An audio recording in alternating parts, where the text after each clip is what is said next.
Entonces estábamos que el uso del teorema pi de Buckingham se puede dividir en 6 pasos, ¿no? Es para resumir y para poder acotar los pasos, ¿no? En los que identificar de mejor manera los pasos que se deben de seguir para aplicar el teorema. Entonces, paso 1, liste todas las variables físicas, es decir, las n variables físicas involucradas en el problema. Si no toma en cuenta las variables más importantes del problema, pues el método no será suficiente, fallará, no le ayudará. Liste todas las dimensiones diferentes involucradas, ¿sí?, en el problema. Es de mucha ayuda escribir por separado las dimensiones de cada variable involucrada. Luego encuentre J, ¿no?, que es la reducción. Primero, ¿no?, como primer paso, J es igual al número de dimensiones independientes. Si encuentra J variables dimensionalmente independientes, entonces el valor de J propuesto es el correcto, ¿sí? De lo contrario, reduzca en una unidad el valor de J y repita el mismo procedimiento indicado en este paso 3. Es decir, que si J, por ejemplo, si tengo 4 dimensiones diferentes, entonces digo J es igual a 4 y no encuentro 4 variables dimensionalmente independientes, entonces reduzco a J en una unidad, es decir, J sería 3 y busco 3 variables dimensionalmente independientes. Si no son 3, pues entonces tengo que probarle con 2 y si no, pues con una, y a fuerzas una debe de ser, ¿no? Pero bueno, esto es latoso porque pues hay que estar si J es 3, por ejemplo, pues entonces hay que buscar, si tengo 7 variables, pues hay que buscar 3 de las 7 variables que sean dimensionalmente independientes y escoger las que tengan mayor generalidad, como decíamos en la hoja anterior, ¿no? Escoja la densidad, no la tensión superficial, escoja la velocidad del fluido, no la del sonido, etcétera, ¿no? Bueno, y ya una vez seleccionado J, entonces el paso 4 es la J seleccionada en el paso anterior es el número de variables que no pueden formar un grupo adimensional pi entre ellas. Entonces asegúrese, bueno, aquí lo que yo comentaba viene aquí, ¿no? Asegúrese de que tengan la mayor generalidad posible, porque acuérdese que van a aparecer en todos sus grupos adimensionales. Elija la densidad, velocidad, longitud, etcétera. No elija, por ejemplo, la tensión superficial o la velocidad del sonido o la rugosidad de una superficie, ya que son parámetros más complicados de manejar, ¿sí? Bueno, entonces, ahora, paso 5, ¿sí? Añada una de las variables físicas restantes, las que no tomo en cuenta, a sus J variables dimensionalmente independientes y forme productos de potencias. Encuentre algebraicamente los exponentes que hagan que el producto sea dimensional. Haga esto secuencialmente, añadiendo una variable a la vez, y así encontrará los K igual a n menos J pi productos. Es decir, K son los números de productos adimensionales que vamos a encontrar. Y finalmente, en el paso 6, escriba la relación adimensional final, ¿no? O sea, revise que todos los productos pi encontrados sean adimensionales. Bueno, entonces el primer ejemplo pues ya lo hicimos con el coeficiente de fuerza y el número de Reynolds. Ahora vamos a ver más ejemplos. Aquí miren, de una vez les digo, la teoría que describe cada uno de estos problemas, por ejemplo el de bombas, en deflexión de vigas y no sé qué otro aparezca por ahí, pues eso tiene que ser en las teorías respectivas, ¿no? Por ejemplo en máquinas hidráulicas, ¿no? Se verá esto, en teoría de la elasticidad, ¿no? Se verá lo de deflexión de vigas, etcétera, ¿no? Aquí el análisis dimensional solamente nos va a arrojar la relación entre los parámetros, que nos va a decir cuántos parámetros adimensionales hay y nos dice que se relacionan entre ellos, pero esa función que los relaciona pues no la conocemos, necesitamos hacer experimentos, ¿no? o hacer uso de una teoría que nos ayude a encontrar esa relación, ¿de acuerdo? Bueno, entonces vamos a ver uno, 2, vamos a hacer 3 problemas, ¿no? 3 problemas que nos permita ilustrar el método de Pi-Buckingham, ¿no? El teorema de Pi-Buckingham. Bueno, vamos a hablar del flujo. Primero este es de una bomba centrífuga, luego de un flujo en tuberías y luego de una deflexión de una viga en cantilever, ¿no? Bueno, la potencia P entregada a una... primer ejemplo, ¿no? Primer problema. La potencia P mayúscula entregada a una bomba centrífuga es función del gasto volumétrico Q, el diámetro del propulsor D, el diámetro de la bomba, la velocidad angular omega mayúscula y la densidad ρ del fluido y también de su viscosidad mu. Esto es, que la potencia es una función F que depende de Q, de D, de omega, de ρ y de mu. ¿De acuerdo? Entonces, observemos que tenemos 1, 2, 3, 4, 5, 6, 1, 2, 3, 4, 5, 6 variables. ¿Sí? Bueno, entonces, vamos a ver. Dice, utilice, dice aquí, el sistema gravitacional, es decir, el de dimensiones de fuerza. Fíjense que ya no está la masa. Fuerza, longitud, temperatura y temperatura. Tiempo, disculpen. Fuerza, longitud, tiempo y temperatura. Muy bien.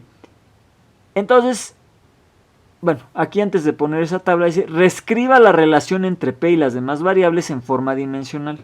¿Sí? Bueno, y aquí nos están diciendo algo que nos va a ayudar muchísimo.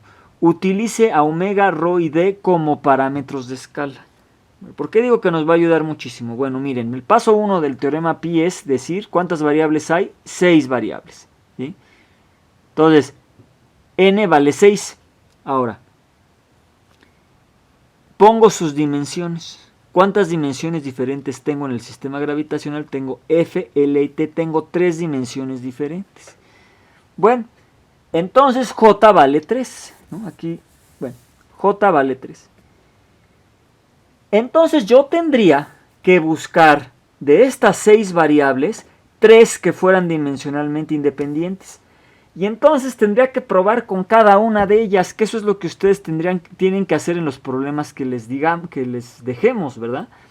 Entonces, híjole, pues ¿con cuáles pruebo? ¿Cuántas posibilidades hay de que 6 variables me den 3 variables dimensionalmente independientes? Pues un montón. Afortunadamente aquí nos están diciendo que escojamos omega, ρ y D. Y efectivamente nosotros podemos probar que omega, ρ y D son dimensionalmente independientes. Aquí hay que ponerle F. ¿Sí? Entonces, F. Entonces, es fácil encontrar que la única solución es A igual a B igual a C igual a 0. ¿No?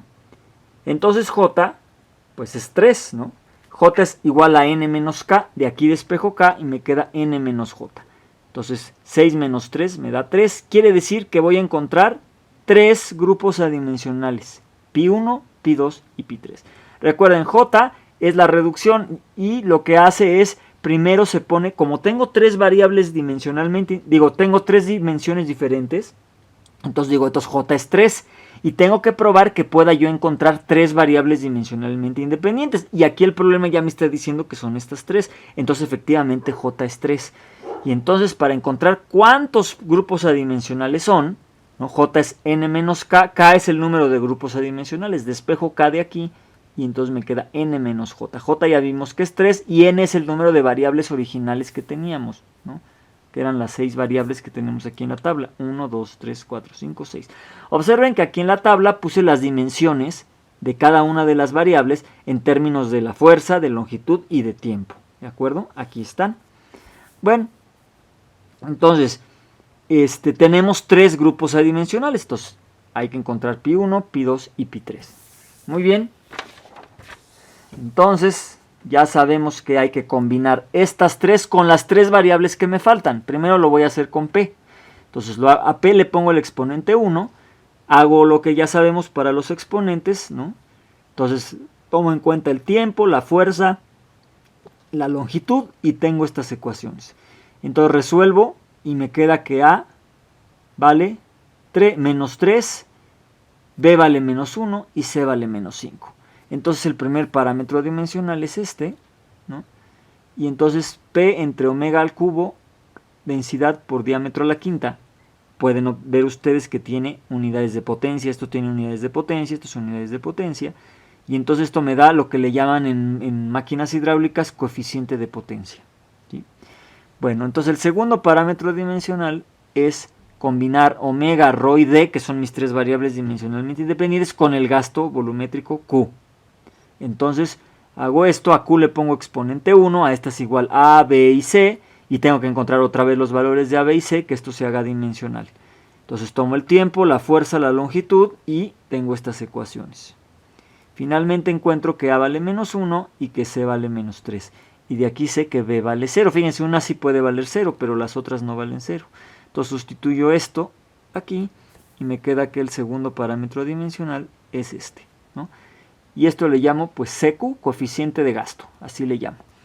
Y ahora me falta combinar estas tres con la viscosidad. Entonces lo pongo y entonces aquí otra vez tengo que encontrar los exponentes A, B y C que multiplicados por mu me dé a dimensión, esto sea dimensional. Entonces lo mismo, ¿no? Acuérdense igual a F0, L0, T0. Entonces con el tiempo tengo esta ecuación, si tomo la fuerza tengo esta ecuación y si tomo la longitud tengo esta ecuación. Resuelvo B menos 1, A menos 1 y C menos 2. Y entonces el parámetro pi3 es omega a la menos 1, densidad a la menos 1, D a la menos 2 por mu, ¿no? Y bueno, finalmente me queda este número. Bueno, si ya quiero jugarle más para poner este número más bonito, pues entonces el diámetro lo separo en 2R por D. D es un diámetro, acuérdense, D cuadrada es D por D, entonces aquí me queda 2R. Y R por omega es la velocidad tangencial, la velocidad, ¿no? R, el radio por la velocidad angular me da la velocidad tangencial. Y entonces, acuérdense que densidad por velocidad por diámetro entre viscosidad, pues es el inverso del Reynolds. Bueno, aquí esto está al revés, ¿no? El inverso del Reynolds. Y me queda un 2 aquí. Entonces, efectivamente, bueno, aquí ya sabemos que Reynolds es esto, ¿no? En este caso, bueno, aquí les quiero decir que se le pone un subíndice D de dedo para decir que el Reynolds, la longitud característica es el diámetro. En otros casos, si pongo REL, quiere decir que la longitud característica es L. También puede ser el radio, ¿no? O la altura de un canal o el radio de un tubo. En este caso, el Reynolds está referido al diámetro. Entonces, por eso se le pone así este subíndice.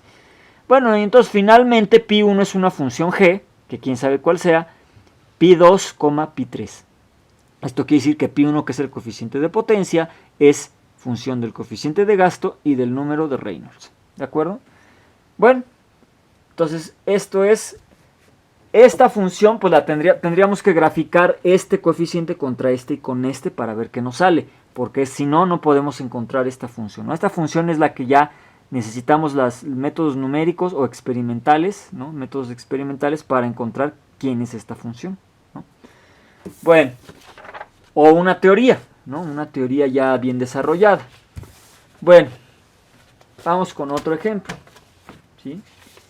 Dice, a bajas velocidades, lo que conocemos como flujo laminar, el gasto volumétrico Q a través de una pequeña tubería es función del radio, de la viscosidad del fluido y del gradiente de presión, ¿no? Fíjense, aquí dice, acuérdense que el vector gradiente sería la derivada de P en I, derivada de P en J, derivada de P en K, pero vamos a tomar como X la dirección del flujo, la dirección longitudinal, como el eje central del tubo. Entonces no, vamos a suponer que la presión en las otras dimensiones es despreciable y por eso decimos que el gradiente de presión le vamos a llamar así, dP en dx, donde x es la dirección del movimiento. Utiliza el teorema pi para encontrar una relación adimensional entre estas variables. Es decir, Q va a ser función del radio, de la viscosidad y del gradiente de presión. ¿Cuántas variables tengo? Tengo 4 variables, entonces n es el número de variables. Ahora sí uso el sistema internacional y veo que Q, R, mu y el gradiente de presión tienen estas dimensiones. Gradiente de presión es presión por unidad de longitud, ¿no? Entonces, por presión entre longitud, por eso tengo esta dimensión, viscosidad, radio y gasto. Tenemos 3 dimensiones diferentes, entonces esto implica que J es igual a 3, ¿sí? Empezamos con J igual a 3. Bueno, entonces probamos con todas las variables y encontramos que estas 3, R, mu y esta, son dimensionalmente independientes, entonces J es igual a 3. ¿De acuerdo? Entonces K es igual a N menos J igual a 4 menos J es 3, N es 4 y entonces solamente voy a tener un grupo adimensional, solamente uno, ¿sí? Entonces si solamente tengo un grupo adimensional pi1, ¿cómo lo voy a relacionar acuérdense que el paso 6 del teorema de Buckingham era relacionar los parámetros. ¿Cómo lo voy a relacionar si este no lo puedo relacionar con otros? Pues finalmente este va a ser que una constante, ¿de acuerdo? Porque no es función de otros parámetros, quiere decir que es constante. Pero primero hay que encontrarlo. Entonces, para encontrar el pi1, pues es función de r a la a, mu a la b, el gradiente de presión a la c, y le ponemos la q a un exponente 1, porque así nos conviene. Entonces, acuérdense que las dimensiones de r, las dimensiones de mu, del gradiente de presión y de q debe de ser igual a m a la 0, l a la 0, t a la 0. Entonces tomo primero la masa y me queda esta expresión, la longitud y esta expresión, el tiempo y esta expresión. Resuelven el sistema y les queda que es menos 4, b es igual a 1, c es igual a menos 1. Sustituyen aquí, entonces les queda que pi1 es este número. Y entonces aquí dice, ¿no? Como solamente existe un parámetro adimensional, debe ser una constante. Entonces pi1 es igual a una constante. Entonces todo esto es una constante. Bueno, cuando ustedes vean el análisis diferencial y vean las ecuaciones de Navier-Stokes para el flujo en una tubería con un gradiente de presión constante, van a ver que esa constante que está aquí es menos pi octavos. Esto lo da la teoría de flujo laminar, que es la ecuación de Navier-Stokes para flujo laminar en un tubo circular con gradiente de presión constante. Van a ver que entonces por eso digo, aquí ya se necesita una teoría para saber cuál es esta constante. Y la teoría de flujo laminar dice que esa constante es menos pi octavos. ¿De acuerdo? Bueno, y entonces finalmente ejercicios del teorema de Pi-Buckingham. Vamos a ver esto, ¿sí? Ahora vamos a hacer un ejemplo en una viga en cantilever, ¿no? Una viga en voladizo donde vamos a ponerle una carga en la punta, ¿sí? Bueno, entonces suponga que la deflexión delta, ¿no?, de la punta de una viga en cantilever es función de la carga P, una fuerza, aplicada en la punta de la viga. También es función de la longitud L de la viga y el momento de inercia de la viga. Pero bueno, el momento de inercia de la viga y el módulo de elasticidad del material del que está hecha la viga. Esto es, delta, que es la deflexión, es función de la carga P, de la longitud, del momento de inercia y del módulo de Young o módulo de elasticidad. Escriba esta relación en forma adimensional. Bueno, entonces primero el número de variables es 5. Entonces aquí las tengo, 1, 2, 3, 4, 5. Las dimensiones de delta, de P, de L, de I y de E, ¿sí? Bueno, entonces aquí dice, tenemos 3 dimensiones primarias, M, L y T. Podemos empezar con J igual a 3 y buscar 3 variables dimensionalmente independientes. Háganlo por favor, se van a tardar un ratito. Pero van a llegar a la conclusión después de muchos intentos que no se puede, o sea, no pueden agarrar 3 de estas variables que sean dimensionalmente independientes. No lo van a conseguir, ¿sí? Entonces quiere decir que J no vale 3, vamos a ponerle que valga 2. Entonces, ¿sí? ¿Esto por qué? Bueno, aquí haciendo un análisis del problema dice, esto es porque M solo aparece en P y en E. Aquí lo pueden ver, pero no solo eso, sino que tienen la misma potencia. Por eso es que no, a la hora de hacer los cálculos, pues no encuentran valores diferentes de 0, ¿no? Los exponentes, los 3, todos les van a dar 0, ¿no? Acuérdense, los exponentes A, B y C son los que me refiero. Esto es porque M solo aparece en P y en E con el mismo exponente. Y entonces aquí lo que yo les dejaría de tarea moral sería, dice, si usáramos el sistema gravitacional encontraríamos que solo hay 2 dimensiones primarias, F y L. Entonces tarea, escriban las dimensiones de estas en el sistema gravitacional y van a ver que no dependen del tiempo ni nada más de la fuerza y de la longitud. Entonces si tengo 2 dimensiones diferentes, entonces J valdría 2. Pero bueno, como aquí nos quisimos complicar la vida, ya sabemos que si tengo 3 dimensiones diferentes, J es igual a 3, pero no puedo encontrar 3 variables dimensionalmente independientes, entonces le bajo una unidad a J. Entonces J valdría 2, ¿de acuerdo? Y es lo que dice aquí. Entonces reducimos en una unidad el valor de J, ¿no? J igual a 2.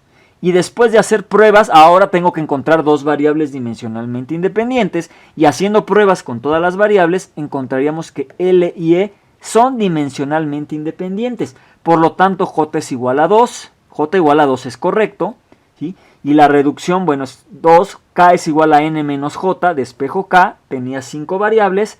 5 menos 2, 3. Por lo tanto, tendremos 3 grupos adimensionales.